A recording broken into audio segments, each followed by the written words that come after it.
génie visionnaire, inventeur du courant alternatif, pionnier de l'électricité sans fil et de la transmission d'énergie à distance. Toute sa vie, Nikola Tesla a exploré les mystères de la science et de l'univers, cherchant à capter l'énergie invisible qui nous entoure. De plus, sa connexion avec l'intuition et le spirituel était profonde. C'est parti pour un tarot enquête sur Nikola Tesla. Alors Nikola Tesla est né le 10 juillet 1856 en Croatie, et dès son jeune âge, il montre un esprit brillant et une mémoire exceptionnelle. Il étudie l'ingénierie électrique à l'Université technique de Graz, mais ne termine pas son diplôme. Après plusieurs expériences professionnelles en Europe, il émigre aux États-Unis en 1884, attiré par le rêve de travailler avec le fameux Thomas Edison. À son arrivée aux États-Unis, Tesla va travailler brièvement pour Edison, mais il se dispute sur l'efficacité des systèmes électriques. Edison, lui, défend le courant continu, tandis que Tesla, lui, fait la promotion du courant alternatif, plus efficace pour transporter l'électricité sur de longues distances. Et soutenu par l'industriel George Westinghouse, Tesla remporte la guerre des courants et le système de courant alternatif va devenir la norme mondiale.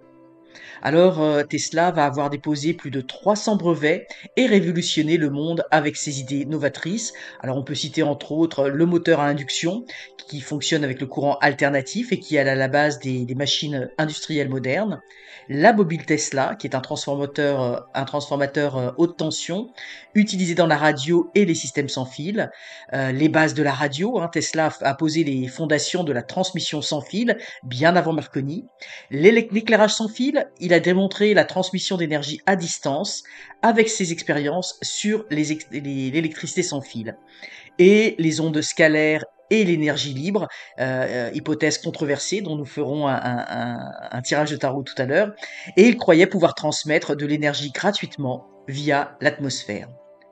Alors Tesla, lui, il envisageait un monde sans fil, où l'énergie et les communications seraient accessibles à tous, sans infrastructures coûteuses. Alors son projet le plus ambitieux, c'est la tour de Vandercliff, qui devait permettre de transmettre de l'électricité sans fil à travers la planète. Alors faute de financement, le projet va échouer. Et Tesla finit ruiné et isolé, vivant dans un hôtel de New York. Alors il meurt seul et oublié en 1943, mais ses idées influencent encore le monde moderne, radio, Wi-Fi, robotique, énergie renouvelable. Et aujourd'hui, il est reconnu comme un génie visionnaire en avance sur son temps. Alors je voulais juste terminer avec une petite citation de Tesla qui dit: Le jour où la science commencera à étudier les phénomènes non physiques, elle fera plus de progrès en une décennie que durant tous les siècles précédents. Voilà, bienvenue dans ce tarot enquête en lien avec Nikola Tesla, un sujet fort intéressant qui m'a été suggéré par Axel, qui m'a suggéré aussi d'autres sujets de vidéos. J'ai trouvé que c'était un très bon sujet parce que effectivement Nikola Tesla est un homme quand même particulier, hors norme. Et j'avais envie de poser plusieurs questions, notamment est-ce qu'il a découvert cette énergie libre, cette électricité, j'ai envie de dire libre et gratuite pour tous. Et puis, je voudrais faire aussi un tirage en lien avec sa connexion au spirituel, parce que pour moi, cet homme-là, il était guidé, il recevait de l'information. Et alors, nous allons essayer de voir un petit peu ce qu'il en est par rapport au jeu. Alors, je vais utiliser pour cela le tarot de Marseille de Nicolas Convert, et j'avais envie d'utiliser, parce que je trouve que c'est très parlant, la sagesse, c'est les cartes de l'oracle, la sagesse d'Avalon, ça fait longtemps que je l'ai pas utilisé.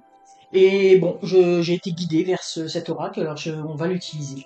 Alors déjà, on va voir la première question parce que je pense que c'est quelque chose qui nous intéresse tous. Est-ce qu'il avait découvert cette énergie libre, de faire de l'électricité de façon libre pour tout. Enfin, j'ai l'électricité, c'est l'énergie en fait au sens large, parce que ça aurait pu servir aussi à d'autres choses.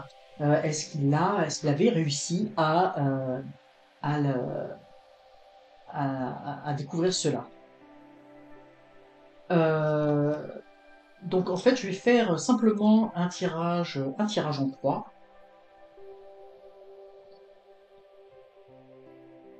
Je voulais faire au départ un autre type de tirage, mais je vais faire le tirage en croix parce que ça va quand même être intéressant.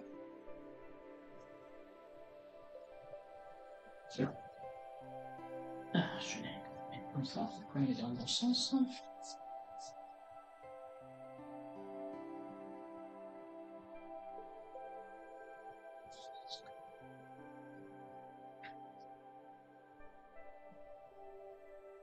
Et voilà.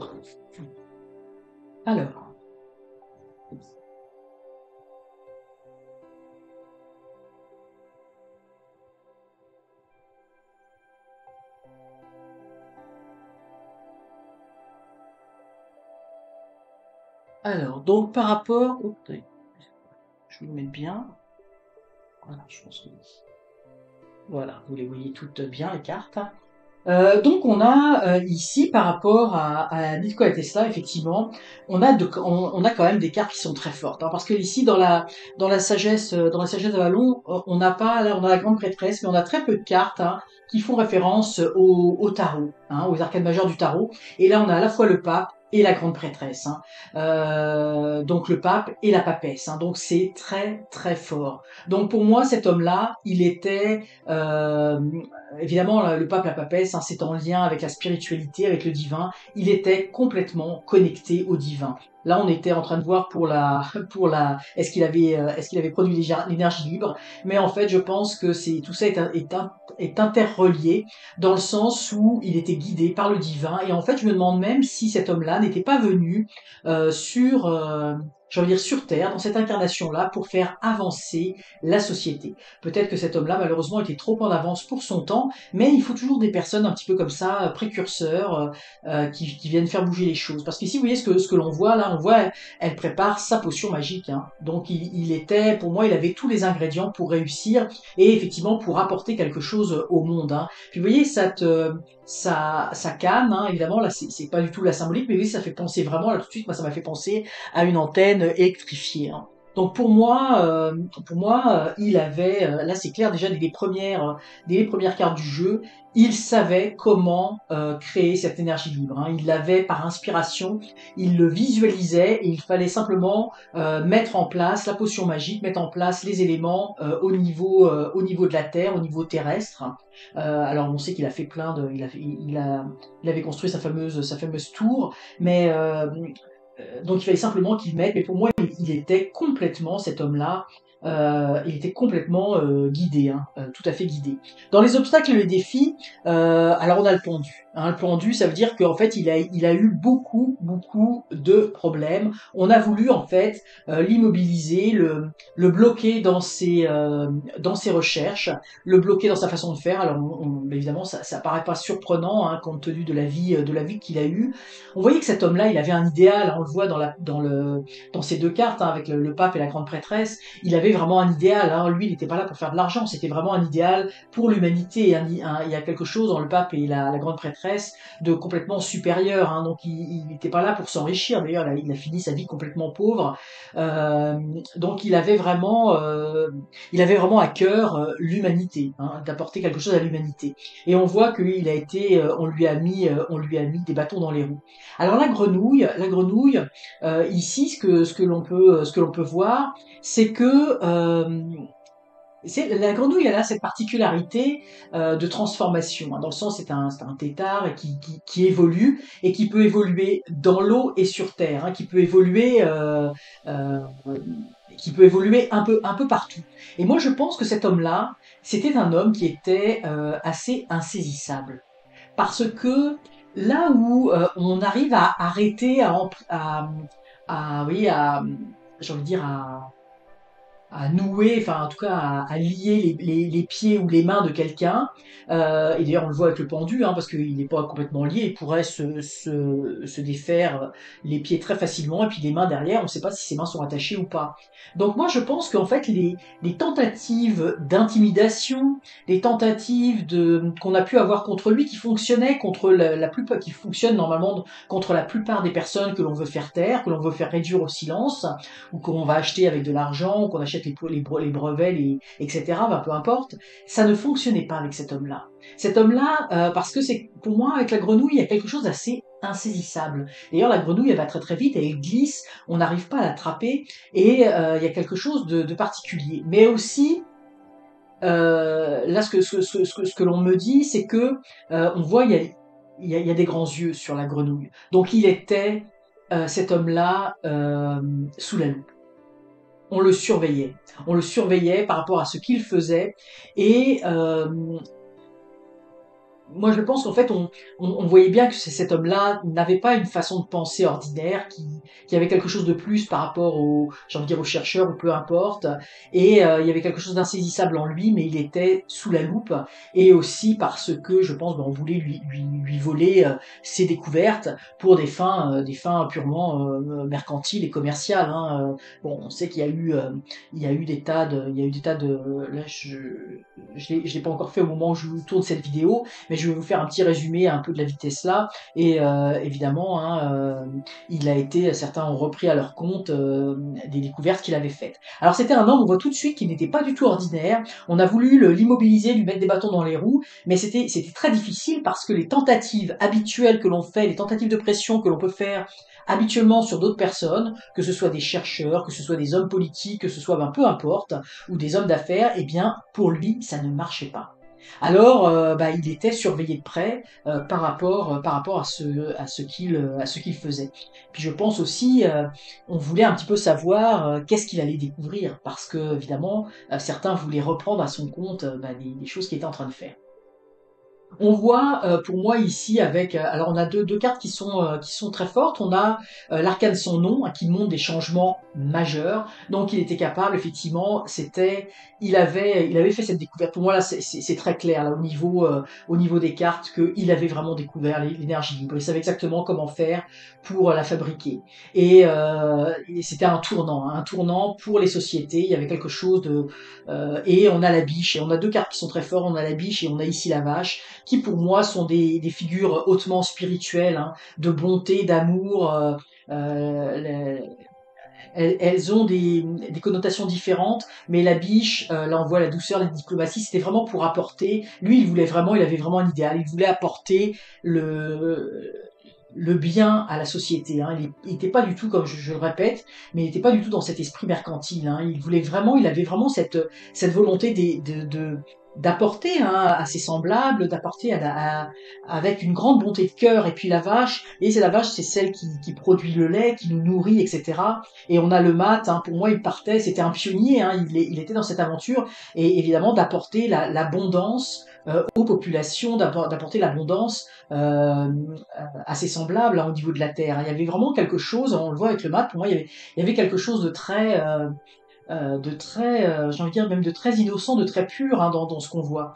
Donc pour moi là c'est très clair au niveau des cartes il a trouvé cette énergie libre. Malheureusement là on l'a voulu le réduire au silence. Et puis ce que l'on me dit, ce qu'on me dit actuellement, c'est qu'aujourd'hui on est capable de produire de l'énergie avec les forces de la terre. Alors est-ce que ça vient de ces écrits qu'il a eu, parce qu'on sait qu'il y a des choses, il y a beaucoup de choses qui ont disparu, hein. Mais ce que l'on me dit, c'est qu'aujourd'hui, on est capable, je ne sais pas si c'était au même niveau que Nikola Tesla, mais on est capable de produire de l'énergie, et là, ça fait référence en opposition à l'essence. Aujourd'hui, on pourrait ne plus utiliser les énergies fossiles, l'essence et tout ça, c'est complètement dépassé, mais on ne veut pas le faire là, on ne veut pas le faire parce que c'est des raisons mercantiles. Et c'est pour ça que c'est intéressant de voir qu'il y a vraiment un côté très lui vraiment d'innocence, hein, de bonté d'âme, de partager cette potion magique hein, avec la biche qui a un symbole féminin de Dieu. La vache c'est pareil, c'est la vache qui va nourrir l'humanité, l'homme. Et on est en contraste complet. Mais là, moi, ce qu'on me dit, c'est que cette énergie libre, on est capable de la produire aujourd'hui, mais on ne le fera pas.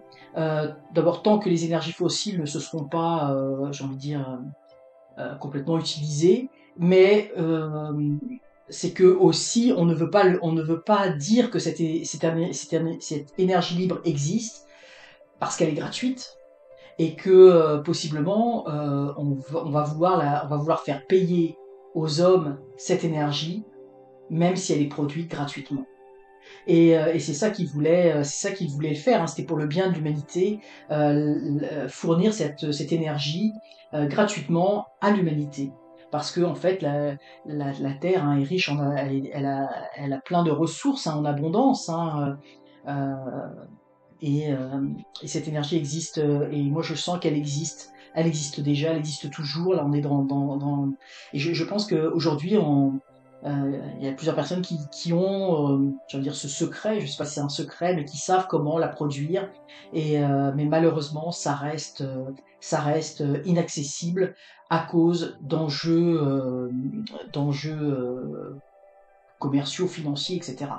Mais c'est quand même quelque part euh, encourageant parce que ça veut dire qu'à un moment donné, parce qu'on voit qu'on est dans un changement de paradigme au niveau de la société, aujourd'hui ça ne fonctionne plus. Je refais les tirages hein, par rapport à ça parce que j'ai beaucoup de ressentis par rapport à ce qui va se passer. Je pense que je suis pas la seule, hein. On sent qu'on est dans une phase de changement qui va durer encore quelques années. Mais à mon avis, il y a beaucoup d'espoir pour le futur, ou en tout cas peut-être pour la future génération, parce il y a l'accès à pas mal de choses sur notre Terre. Alors voilà, donc pour moi, là, la réponse est clairement oui. Il savait comment produire cette énergie. On voit qu'il y avait une vraie connexion avec le, le spirituel, hein. C'était quelqu'un qui était guidé, qui recevait l'information pour qui était capable de visualiser comment faire, hein, comme certains génies d'ailleurs, plusieurs scientifiques hein, qui avaient cette capacité de canaliser hein, dans les informations. Alors je vais pas, je voulais faire son lien avec le spirituel. On va quand même voir son lien avec le spirituel, le rôle de son intuition et surtout le message qu'il aurait envie de nous délivrer hein, aujourd'hui, ce qu'il aurait envie de délivrer à l'humanité en lien, en lien avec ce qu'il veut, mais j'imagine que ça aura une portée spirituelle. Je vois quelqu'un, hein, mais ça j'avais déjà ressenti, là je fais le tirage, mais pour moi, Nikola Tesla, c'était quelqu'un de très connecté et, euh, qui avait un grand sens spirituel, et vous voyez, ça sort tout de suite dans les cartes, hein, c'est assez, c'est assez parlant. Hein.